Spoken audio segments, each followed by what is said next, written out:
Pakistani এসেন্ট develop হোৱাটোক কেতিয়াও সমৰ্থন নকৰে।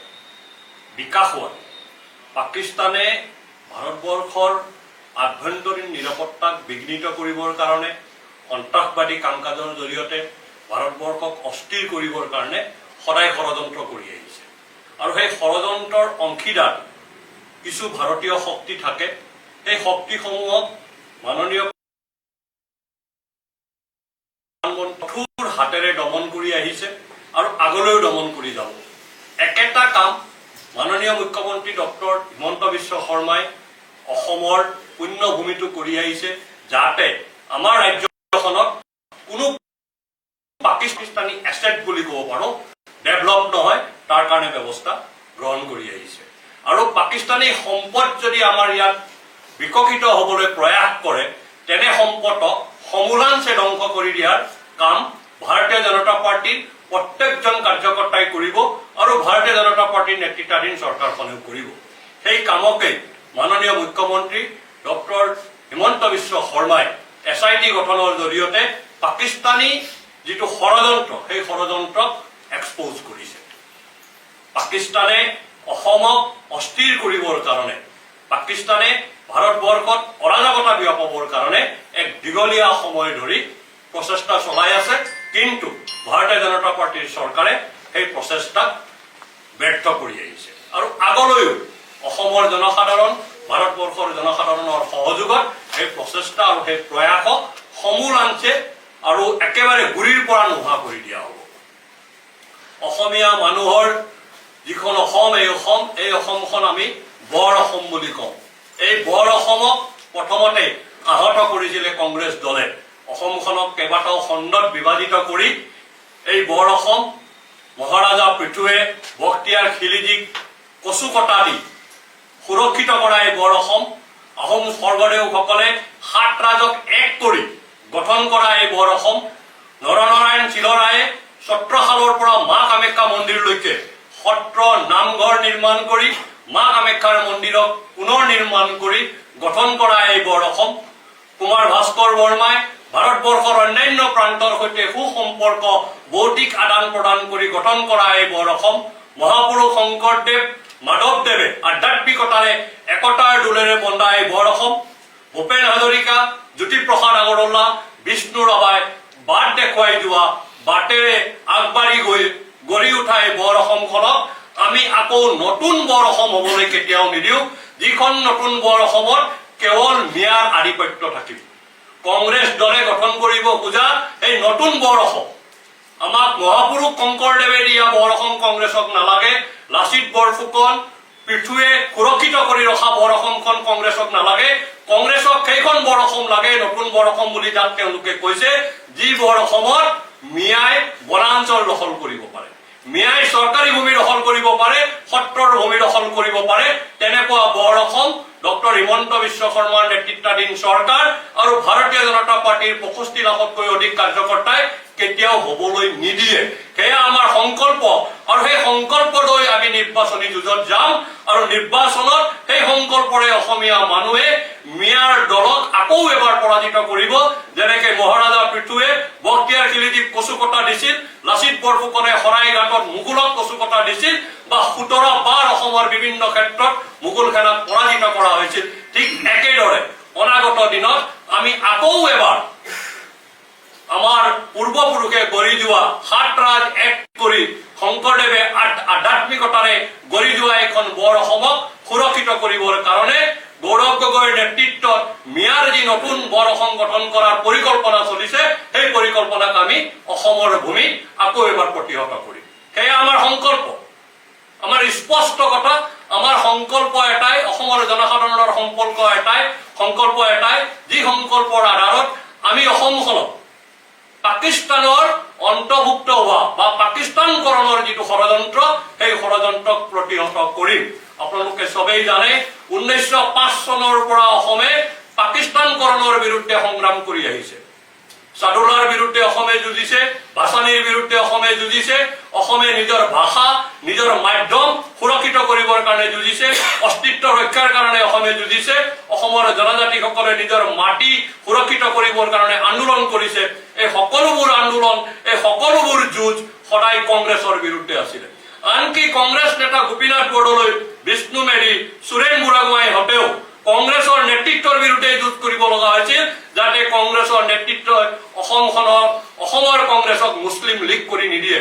কিন্তু সেই সময়ৰ কংগ্ৰেছৰ নেতাসকলৰ সেই কথা সেই সময়ত দিল্লীৰ কংগ্ৰেছ নেতৃত্বই নামানিলে আৰু সৈয়দ সাদুল্লাহ, নুৰুল হুছেইন, মইনুল হক চৌধুৰীৰ দৰে যিসকলে অসমক পূব পাকিস্তানৰ লগত চামিল কৰিব খুজিছিল, তেওঁলোকক কংগ্ৰেছলৈ আদৰি আনিলে আৰু তেওঁলোকৰ সতি সন্তানে আজি গৌৰৱ গগৈ নেতৃত্বাধীন মিয়া কংগ্ৰেছৰ নেতৃত্ব দি আছে, মিয়া কংগ্ৰেছৰ উপদেষ্টা হৈ আছে আৰু অসমৰ মিয়াকৰণৰ যিটো প্ৰক্ৰিয়া সেই প্ৰক্ৰিয়াক আগবঢ়াই লৈ গৈ আছে।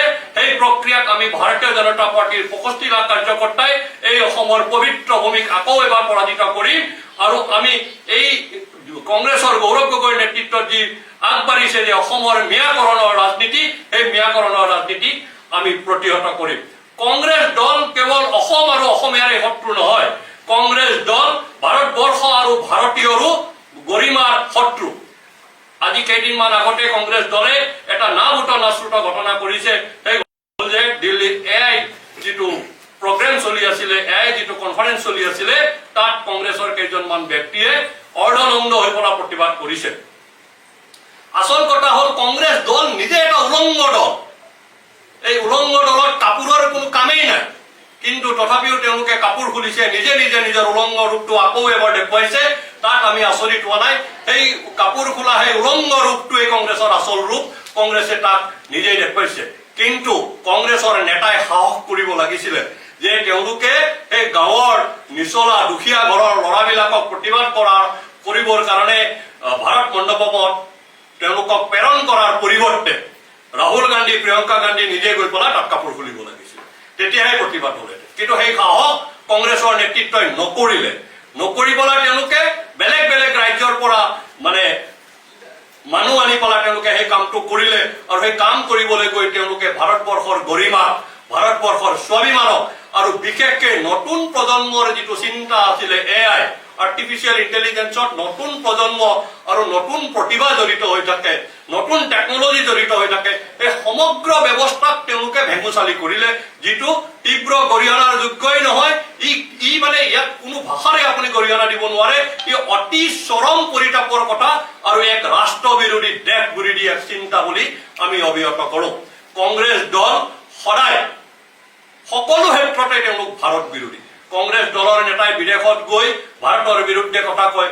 কংগ্ৰেছ দলৰ নেতাই ভাৰতবৰ্ষৰ ভিতৰত এখন জাতিৰ লগত সিটো জাতিৰ যুঁজ লগাই ভাৰতবৰ্ষক অস্থিৰ কৰিব বিচাৰে, ভাৰতবৰ্ষত অৰাজকতা বিয়পাব বিচাৰে।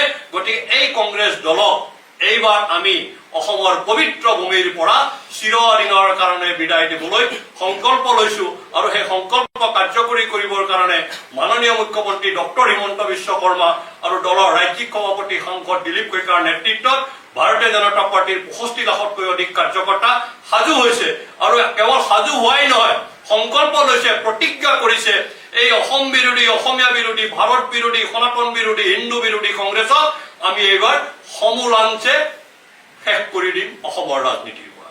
ধন্যবাদ। ভাৰতীয় জনতা পাৰ্টিয়ে অসমকে ধৰি সমগ্ৰ ভাৰতবৰ্ষত কোনো পাকিস্তানী সম্পদ, পাকিস্তানী এছেণ্ট ডেভেলপ হোৱাটোক কেতিয়াও সমৰ্থন নকৰে, বিকাশ হোৱা।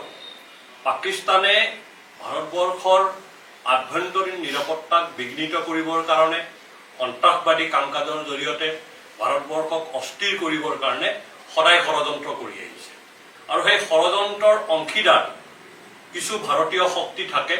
সেই শক্তিসমূহক মাননীয় প্ৰধানমন্ত্ৰী নৰেন্দ্ৰ মোদীৰ নেতৃত্বাধীন চৰকাৰে কঠোৰ হাতেৰে দমন কৰি আহিছে আৰু আগলৈও দমন কৰি যাব। একেটা কাম মাননীয় মুখ্যমন্ত্ৰী ডক্টৰ হিমন্ত বিশ্ব শৰ্মাই অসমৰ পুণ্যভূমিটো কৰি আহিছে, যাতে আমাৰ ৰাজ্যখনত কোনো পাকিস্তানী সম্পদ, যাক আমি পাকিস্তানী এছেট বুলি ক'ব পাৰো, ডেভেলপ নহয়, তাৰ কাৰণে ব্যৱস্থা গ্ৰহণ কৰি আহিছে। আৰু পাকিস্তানী সম্পদ যদি আমাৰ ইয়াত বিকশিত হ'বলৈ প্ৰয়াস কৰে, তেনে সম্পদক সমূলাংশে ধ্বংস কৰি দিয়াৰ কাম ভাৰতীয় জনতা পাৰ্টিৰ প্ৰত্যেকজন কাৰ্যকৰ্তাই কৰিব আৰু ভাৰতীয় জনতা পাৰ্টিৰ নেতৃত্বাধীন চৰকাৰখনেও কৰিব। সেই কামকে মাননীয় মুখ্যমন্ত্ৰী ডক্টৰ হিমন্ত বিশ্ব শৰ্মাই SIT গঠনৰ জৰিয়তে পাকিস্তানী যিটো ষড়যন্ত্ৰ সেই ষড়যন্ত্ৰক এক্সপ'জ কৰিছে। পাকিস্তানে অসমক অস্থিৰ কৰিবৰ কাৰণে, পাকিস্তানে ভাৰতবৰ্ষত অৰাজকতা বিয়পাবৰ কাৰণে এক দীঘলীয়া সময় ধৰি প্ৰচেষ্টা চলাই আছে, কিন্তু ভাৰতীয় জনতা পাৰ্টিৰ চৰকাৰে সেই প্ৰচেষ্টাক ব্যৰ্থ কৰি আহিছে। আৰু আগলৈও অসমৰ জনসাধাৰণ, ভাৰতবৰ্ষৰ জনসাধাৰণৰ সহযোগত সেই প্ৰচেষ্টা আৰু সেই প্ৰয়াসক সমূলাংশে আৰু একেবাৰে গুৰিৰ পৰা নোহোৱা কৰি দিয়া হ'ব। অসমীয়া মানুহৰ যিখন অসম, এই অসমখন আমি বৰ অসম বুলি কওঁ। এই বৰ অসমক প্ৰথমতে আহত কৰিছিলে কংগ্ৰেছ দলে। অসমখনক কেইবাটাও খণ্ডত বিভাজিত কৰি এই বৰ অসম মহাৰাজা পৃথুৱে বক্তিয়াৰ খিলিজীক কচু কটা দি সুৰক্ষিত কৰা এই বৰ অসম, আহোম স্বৰ্গদেউসকলে ৭ ৰাজক এক কৰি গঠন কৰা এই বৰ অসম, নৰনাৰায়ণ চিলৰায়ে ছত্ৰশালৰ পৰা মা কামাখ্যা মন্দিৰলৈকে সত্ৰ নামঘৰ নিৰ্মাণ কৰি মা কামাখ্যাৰ মন্দিৰক পুনৰ নিৰ্মাণ কৰি গঠন কৰা এই বৰ অসম, কুমাৰ ভাস্কৰ বৰ্মাই ভাৰতবৰ্ষৰ অন্যান্য প্ৰান্তৰ সৈতে সুসম্পৰ্ক বৌদ্ধিক আদান প্ৰদান কৰি গঠন কৰা এই বৰ অসম, মহাপুৰুষ শংকৰদেৱ মাধৱদেৱে আধ্যাত্মিকতাৰে একতাৰ দোলেৰে বন্ধা এই বৰ অসম, ভূপেন হাজৰিকা, জ্যোতিপ্ৰসাদ আগৰৱালা, বিষ্ণু ৰাভাই বাট দেখুৱাই যোৱা বাটেৰে আগবাঢ়ি গঢ়ি উঠা এই বৰ অসমখনক আমি আকৌ নতুন বৰ অসম হবলৈ কেতিয়াও নিদিওঁ, যিখন নতুন বৰ অসমত কেৱল মিয়াৰ আধিপত্য থাকিব। কংগ্ৰেছ দলে গঠন কৰিব খোজা এই নতুন বৰ অসম, আমাক মহাপুৰুষ শংকৰদেৱে দিয়া বৰ অসম কংগ্ৰেছক নালাগে, লাচিত বৰফুকন পৃথুৱে সুৰক্ষিত কৰি ৰখা বৰ অসমখন কংগ্ৰেছক নালাগে, কংগ্ৰেছক সেইখন বৰ অসম লাগে, নতুন বৰ অসম বুলি যাক তেওঁলোকে কৈছে, যি বৰ অসমত মিয়াই বনাঞ্চল দখল কৰিব পাৰে, মিয়াই চৰকাৰী ভূমি দখল কৰিব পাৰে, সত্ৰৰ ভূমি দখল কৰিব পাৰে, তেনেকুৱা বৰ অসম ডক্টৰ হিমন্ত বিশ্ব শৰ্মাৰ নেতৃত্বাধীন চৰকাৰ আৰু ভাৰতীয় জনতা পাৰ্টিৰ 65 লাখতকৈ অধিক কাৰ্যকৰ্তাই কেতিয়াও হবলৈ নিদিয়ে। সেয়া আমাৰ সংকল্প, আৰু সেই সংকল্প লৈ আমি নিৰ্বাচনী যুঁজত যাম, আৰু নিৰ্বাচনত সেই সংকল্পৰে অসমীয়া মানুহে মিয়াৰ দলক আকৌ এবাৰ পৰাজিত কৰিব, যেনেকে মহাৰাজা পৃথুৱে বক্তিয়াৰ খিলিজীক কচু কটা দিছিল, লাচিত বৰফুকনে শৰাইঘাটত মোগলক কচু কটা দিছিল, বা 17 বাৰ অসমৰ বিভিন্ন ক্ষেত্ৰত মোগল সেনাক পৰাজিত কৰা হৈছিল, ঠিক একেদৰে অনাগত দিনত আমি আকৌ এবাৰ আমাৰ পূৰ্বপুৰুষে গঢ়ি যোৱা ৭ ৰাজ এক কৰি শংকৰদেৱে আধ্যাত্মিকতাৰে গঢ়ি যোৱা এখন বৰ অসমক সুৰক্ষিত কৰিবৰ কাৰণে গৌৰৱ গগৈৰ নেতৃত্বত মিয়াৰ যি নতুন বৰ অসম গঠন কৰাৰ পৰিকল্পনা চলিছে, সেই পৰিকল্পনাক আমি অসমৰ ভূমিত আকৌ এবাৰ প্ৰতিহত কৰিম।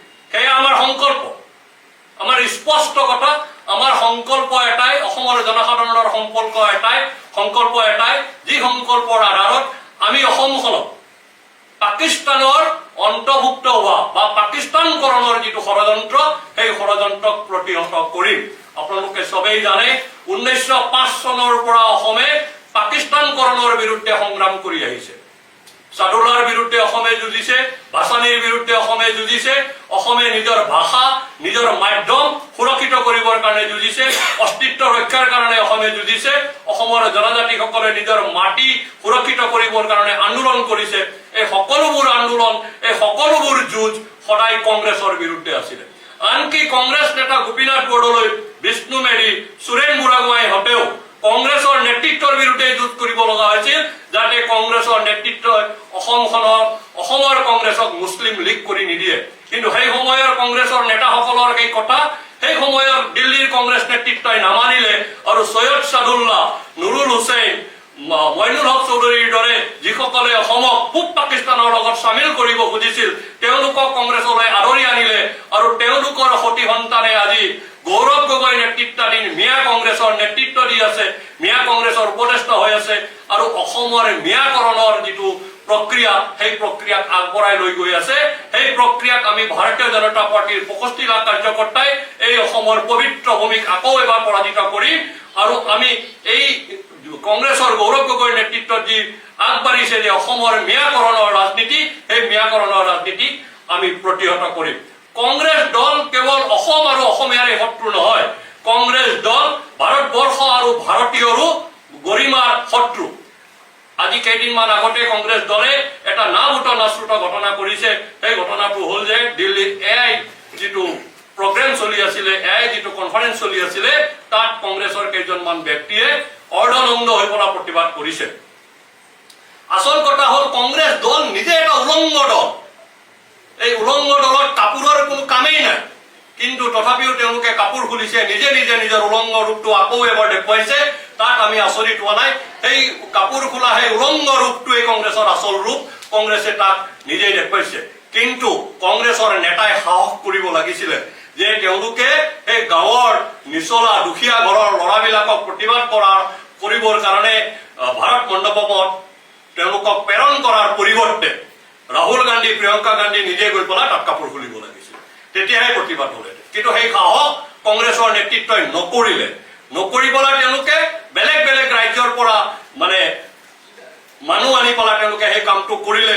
আৰু সেই কাম কৰিবলৈ গৈ তেওঁলোকে ভাৰতবৰ্ষৰ গৰিমা, ভাৰতবৰ্ষৰ স্বাভিমানক আৰু বিশেষকৈ নতুন প্ৰজন্মৰ যিটো চিন্তা আছিলে এআই আৰ্টিফিচিয়েল ইণ্টেলিজেন্সত নতুন প্ৰজন্ম আৰু নতুন প্ৰতিভা জড়িত হৈ থাকে, নতুন টেকনলজি জড়িত হৈ থাকে, এই সমগ্ৰ ব্যৱস্থাক তেওঁলোকে ভেঙুচালি কৰিলে, যিটো তীব্ৰ গৰিহণাৰ যোগ্যই নহয়। ই মানে ইয়াত কোনো ভাষাৰে আপুনি গৰিহণা দিব নোৱাৰে।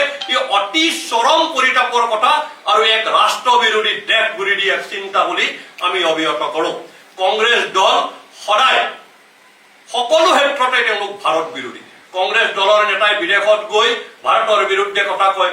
কংগ্ৰেছ দলৰ নেতাই ভাৰতবৰ্ষৰ ভিতৰত এখন জাতিৰ লগত সিটো জাতিৰ যুঁজ লগাই ভাৰতবৰ্ষক অস্থিৰ কৰিব বিচাৰে, ভাৰতবৰ্ষত অৰাজকতা বিয়পাব বিচাৰে। গতিকে এই কংগ্ৰেছ দলক এইবাৰ আমি অসমৰ পবিত্ৰ ভূমিৰ পৰা চিৰদিনৰ কাৰণে বিদায় দিবলৈ সংকল্প লৈছো।